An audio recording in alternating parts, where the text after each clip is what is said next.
안녕하십니까. 묵계 이상훈입니다. 87연구소 방송을 시작하겠습니다. 여러분, 국민보약이라고 일컬어질 만큼 가장 사랑받고 많이 섭취하는 건강식품이 무엇이라고 생각하십니까? 바로 홍삼일 겁니다. 그런데 홍삼이 여러분의 건강에 해로울 수도 있다고 한다면 과연 믿을 수 있겠습니까? 건강에 대해 자신감을 잃어가는 분들이 주변에 아주 많습니다. 그러다 보니 쉽게 구할 수 있고 효능까지 뛰어나다는 건강식품에 점차 의존하게 됩니다. 그 중에서도 가장 쉽게 구할 수 있고 널리 사랑받고 있는 식품이 바로 앞에서 언급한 홍삼입니다.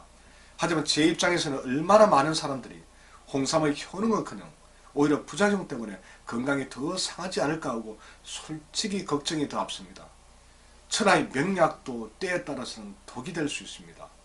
반대로 천하의 무서운 독도 사람에 따라서는 더할 수 없는 보약이 될 수도 있습니다. 이런 동양의학 지식이 조금이라도 있다면 누구나 알고 있는 상식입니다. 근데 이런 당연한 상식조차 부정해버리는 대표적인 건강식품이 있으니 바로 홍삼입니다. 한약재는 크게 차갑고 덥고 따뜻하고 서늘한 4가지 성질로 구분됩니다. 홍삼의 주 원료인 인삼은 강한 열을 지니고 있어 몸이 더운 사람에게는 맞지 않습니다. 홍삼은 인삼을 가공하는 과정에서 온화한 성질로 변하고 인체에 유익한 사포닌 함량까지 높아집니다. 그래서 전문가들조차 이 홍삼은 체질 불문하고 누구에게나 효과가 좋다고 주장합니다. 그러다 보니 홍삼은 현재 대한민국 최고의 국민보약으로 대접받고 있습니다. 하지만 인삼을 홍삼으로 가공했다고 해서 인삼 고유의 성질이 사라지는 것은 아닙니다. 홍삼에도 열성, 즉 더운 성질이 남아있어 장복하면 몸의 체열을 상승시키기 마련입니다. 그러므로 양적 체질인 태양인이나 소양인에게는 부작용이 생길 위험이 높습니다. 게다가 모든 식품은 귀경, 즉 약성이 작용하는 오장육부가 있습니다. 홍삼이 원기를 끌어올리는 효능이 있는 것은 분명합니다.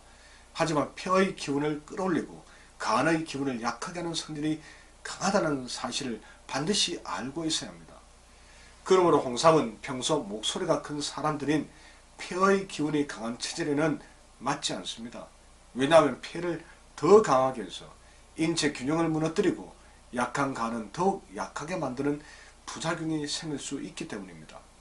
따라서 홍삼은 체질적으로 몸이 냉한 소민이나 폐가 약한 태어민 목체질에게 이로운 보약입니다. 그런데 태어민과 소민은 사상의학에서 주장하는 것과 달리 그렇게 많지 않다는 것을 대부분 사람들이 알지 못합니다. 그래서 더 심각합니다. 자, 간혹 홍삼을 먹고 효능 효과를 크게 보았으면 내 체질에 맞지 않을까요? 라고 묻는 분들이 있습니다. 일반적으로 홍삼을 복용한 후에 바로 부작용을 느끼는 경우는 많지 않습니다. 홍삼은 인삼만큼 열이 많지 않기 때문에 부작용이 즉각 나타나지 않습니다.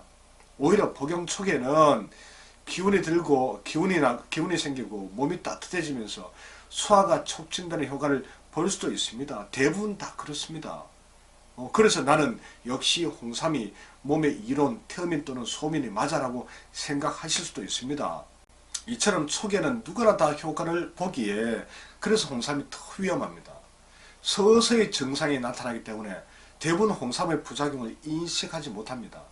건강이 나빠져도 홍삼이 아닌 다른 엉뚱한 곳에서 원인을 찾게 됩니다. 이는 경없고 공진단 역시 마찬가지입니다. 본인이나 가족의 건강이 좋지 않아 상담을 요청해 오시는 분들을 연구소에서 만나보면 이런 경우가 매우 많습니다. 정확한 체질이 무엇인지 확인한 후에 홍삼과 같은 보양식품이 건강이 나빠진 원인이라고 말씀드리면 대부분 충격에 빠집니다. 그런데도 국민들의 홍삼 사랑은 끝이 없습니다. 한 번이라도 홍삼을 안 먹어본 사람이 없을 정도입니다. 정말 보통 심각한 일이 아니죠. 그래서 저 묵계는 목소리를 높일 수밖에 없습니다. 홍삼은 국민 보약이 아니라 국민 독약이 되고 있다고 말입니다. 홍삼을 드시고 있는 분들이 계신다면 당장 중단하시고 먼저 정확한 체질부터 찾으셔야 합니다. 꼭 그렇게 하셔야 됩니다. 8체질을 선도하는 8체질 연구소가 여러분께 힘이 되어 드리겠습니다. 오늘 방송이 도움이 되셨다면 구독과 좋아요도 같이 부탁드리겠습니다. 고맙습니다.